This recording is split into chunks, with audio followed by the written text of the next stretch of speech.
Good morning, student. Today we are going to start a lecture about the capital budgeting. A capital budgeting is a process in which we evaluate the investments and we use different methods for this evaluation. First of all, I want to clear with you that there are the 6 M's that are strongly needed for any project. If we study these, what are these 6 M's?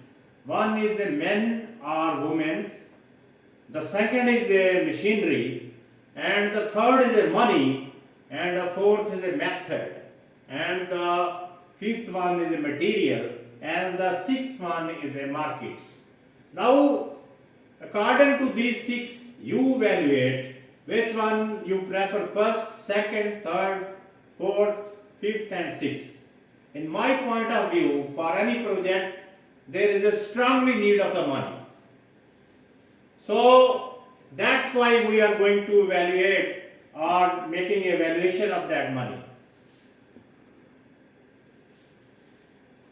When we are saying how we evaluate, this complete whole method is basically a capital budgeting.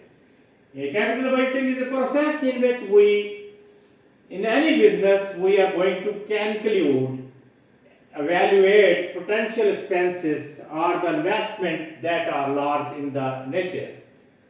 These investment includes the project is in loss. You have to first decide it. So for that purpose, you have to measure the lifetime of that project, how much investment is needed for that project. Is your potential investment is in a range of profitability? You have to decide that one.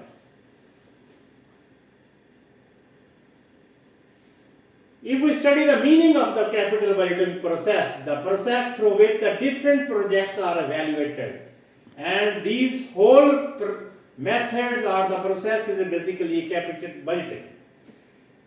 If we define the capital budgeting in a firm-wise or in a companies, that is a formal process there in which we are going to make the decisions.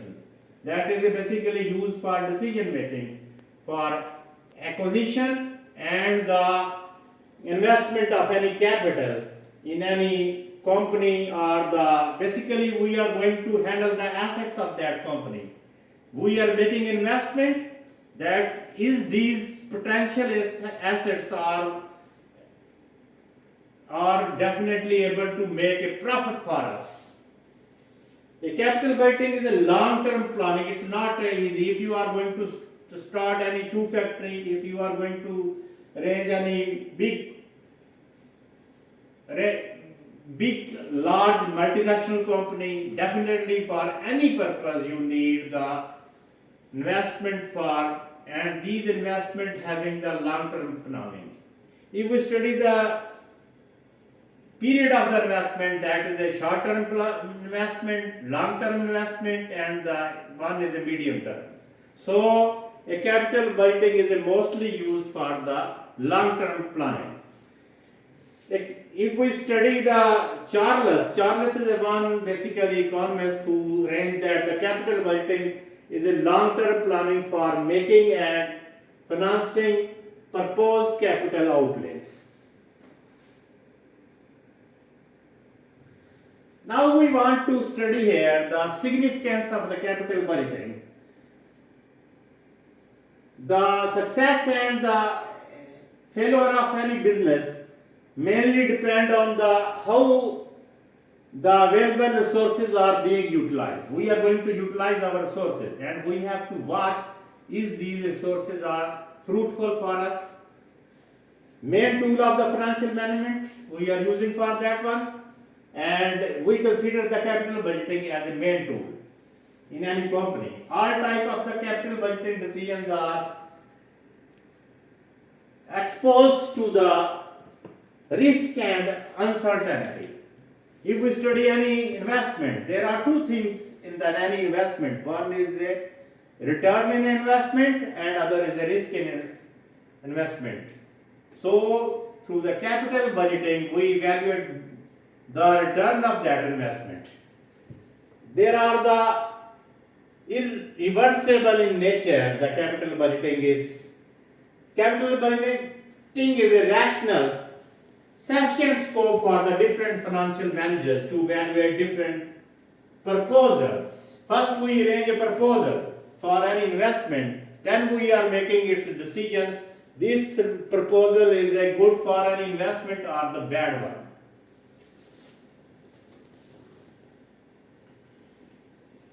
Now we are moving for the first step, that the project generation. When we are going to generate the proposal for an investment, that is the first step. Definitely we are making a proposal and we are going to arrange it. The investment proposal fall into one of the following categories.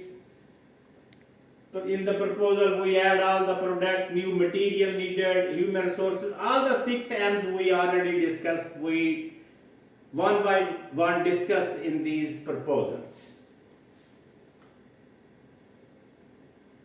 Then we have an estimation of the benefit and the cost. The benefit and cost are measured in terms of the cash flows. These estimation of the cash inflow and the cash outflow mainly depend upon the future uncertainties.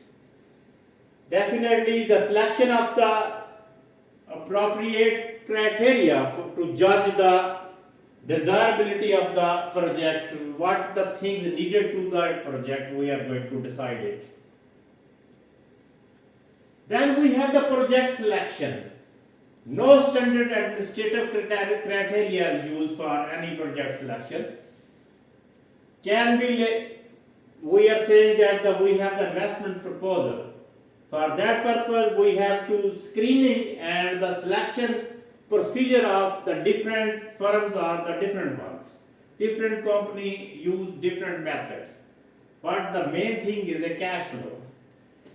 Here we only discuss 2 methods. One is a net present value method and other is a internal rate of return method. Definitely for these 2 we are going to discuss about the cash flow in the next slide.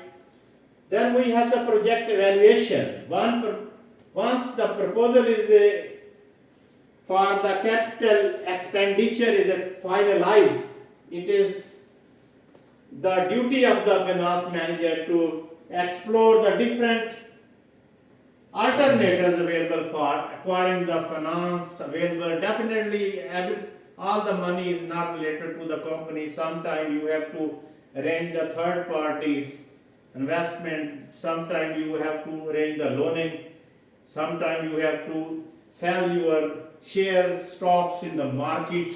All these are basically investment we are going to gather. Next. Now the first thing we are going to study the net present value method. In the net present value method, we are going to recognize the time value of the money, TVM. Definitely in the TVM, we evaluate the capital investment proposals through the cash flows. What is the money value now and what is the present value of the money and what will be the future value of the money. So it's a widely used practice. The cash flow to be received in a different period of time will be discounted at the particular discount rate. The present value of the money is calculated and the future value of the money is also calculated. Then we are going to calculate the net present value NPV of any project. If the project NPV is going to be negative, we will reject it. If the value is in positive, we are going to accept it. Definitely here we are using the formula for the calculation of the net present value. NPV is equal to sigma t Ct divided by 1 plus R minus C naught. Here that is a mathematical formula to calculate the net present value NPV. Definitely here the Ct is a net cash inflow during the period. C naught is the total initial investment cost and R is a discounted rate and T is a number of time period. So in this formula we use all these components and mathematically we can calculate it. Then the next one is the internal rate of return. Internal rate of return is also a method for capital budgeting. Internal rate of return is a method for calculating the investment rate of return. Definitely, lot of the companies also use the internal rate of return method. IIR rate of return is a system of measurement used for the financial analysis to estimate the profitability of the potential investment. If we study what is a IIR, so IIR is a discount rate that makes the net present value NPV of all cash flows equal to 0. In this, we are going to make our NPV at the 0. So what formula we are using here to calculate or to evaluate the internal rate of return is 0 is equal to cash flow, 0 cash for a specific period. For all the period we have used these cash flows, and these cash flows are divided by the series of the internal rate of return. So definitely we use this formula for the sigma. 0 is equivalent to NPV sigma n. Here the n is a CF is a number of times the cash flow is a discounted, and I plus internal rate of return. Here CF naught is the initial investment and CF 1, 1, 2, 3, 4 is the cash inflow. All these are the cash flows. If we study all what these are, now the thing is how we can calculate these cash flows. We use for this one definitely there is a financial methods used for to calculate Excel. In the Excel we have the financial calculator. We use these series to calculate for the cash flow. So here in this way we make our NPV equivalent to 0. Definitely at that time we are going to calculate our internal rate of return. Thank you.